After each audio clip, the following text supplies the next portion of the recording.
Okay, so my name is Olivier Michel and I'm going to present you an FTP, now it's on, an FTP project which we have been starting April the 1st this year, which is ongoing. So basically my company is developing the Webots software. Maybe you've heard about it. It's a software similar to Gazebo or VREP. It's a robot simulator which we started to develop more than 20 years ago at EPFL in Switzerland. At the beginning, when we founded the company, that was a commercial software. And at the end of last year, last December, we decided to release it under an open source license with the same license as ROS, that is Apache 2 license. So now our company is mainly funded by national and European research projects. So that includes H2020, but also Swiss National Science Foundation, and also industrial collaboration, with automotive, with different kind of industry. So we're working with automotive industry, we're working with mining industry, nuclear industry, space, and so on. So basically, what is the Webots software? So it's a simulation software which allows you to model a robot, and we provide different easy-to-use components, which we call proto.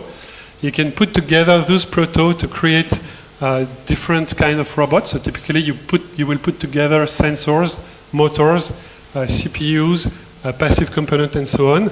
Here on this video, you can see a number of building blocks. It's a toy game where you can build toy robots. And once you've built the model, you can program the robot. That is, you can retrieve sensor information using API in C, C++, Python, MATLAB, whatever language, and you can send motor commands. So here you can see the motor trajectory, and you can control graphically how you would drive this very simple robot system. So on this video, we'll see a more complex system which can be put together by assembling basic prototype. But you can create your own prototype of your own robot, your own sensors, your own motors. So in that case, you can see a gripper using the same toolkit. And here you can see a very strange robot, which is totally useless, but demonstrates what could be done. And you can see that all the physics is simulated, and you can see how this robot is moving. In this video, we demonstrate the quality of the rendering for cameras. So unlike other simulators, we provide a very realistic camera model where you can see motion blur, you can see optical aberration, you can see fuzziness of the focus. You can see that there's a spherical projection of the image instead of a planar projection, which is much more realistic. And so at the end, you have a much more realistic camera model in simulation that will transfer very well into the real world, because it captures all the essential properties of cameras. We've been working also with a number of companies. So here you see the result of the work with Aldebaran Robotics, developing a model for their humanoid robot, the Now robot. So we've been doing this some time ago, and we've been improving the model recently. We've been also working with another company, Robotics in Korea, which is developing a humanoid robot also similar to this Now robot. We've been working for the automotive industry. So we've been working for PSA, for Renault, for Puron Robotics, Wind River, Liber in the US, and more recently we are working for BHP Billiton, which is a mining company, surface mine. So here you can see a short video of automotive simulation. So those vehicles embed many kind of sensors. So here you can see there's a Velodyne leader on board. You can see two Okoyo sensors. You can embed also cameras. So there's a real-time visualization of the results. So all the movie you can see here are a real-time movie coming out of the Webots simulation. And here there's an intelligent camera doing real-time segmentation. So it will colorize every object it recognizes. So we're also doing working with academic research. So here there's a fluid simulation for swimming robots, well, different kind of legged robots. You can model also uneven terrain to check how the robot will cope with uneven terrain. Okay, so I'm skipping this. We have also industrial application. So this one was developed for the nuclear industry in France, and we are now working also for the nuclear industry in Germany on models of robots that should intervene in case of a nuclear disaster. Okay, I will skip this video because it's long. So here, yeah, this is for those robots are supposed to intervene in case of nuclear disaster. So they are able to open doors, to close vans, to measure radioactivity, to report, to take pictures, and so on. And they are able to climb over obstacles.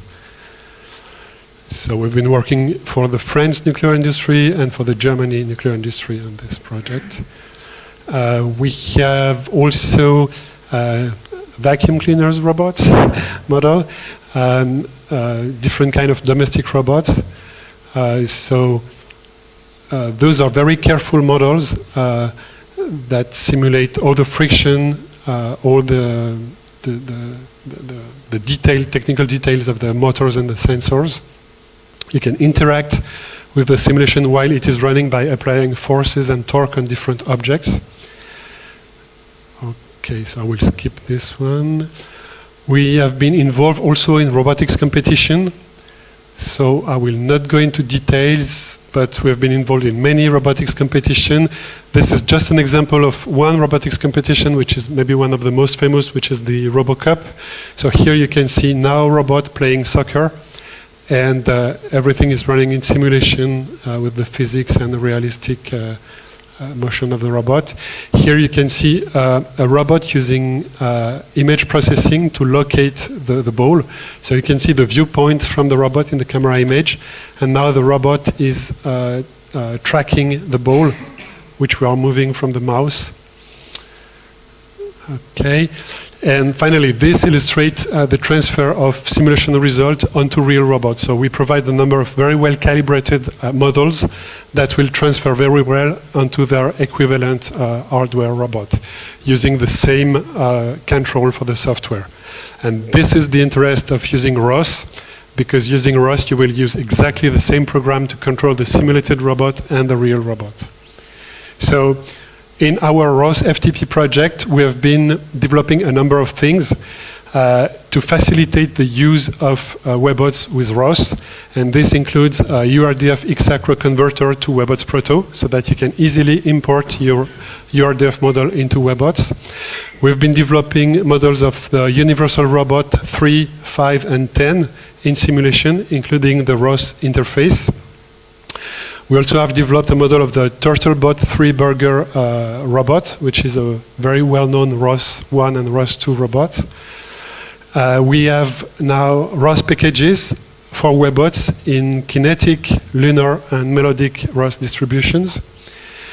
We passed the ROS-Industrial test suite successfully with those packages, and we also are working with Amazon to integrate Webots into their RoboMaker web cloud for ROS. Okay, that's one of the results of the ROSIN project, which is the UR2, 5, and 10 robots working together in a factory on a very stupid task, but this is just for a demonstration. So this is the rendering you get directly out of Webots.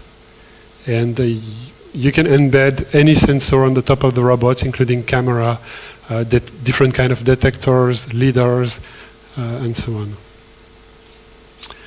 Okay, and finally, on this movie, we show the integration with ROS.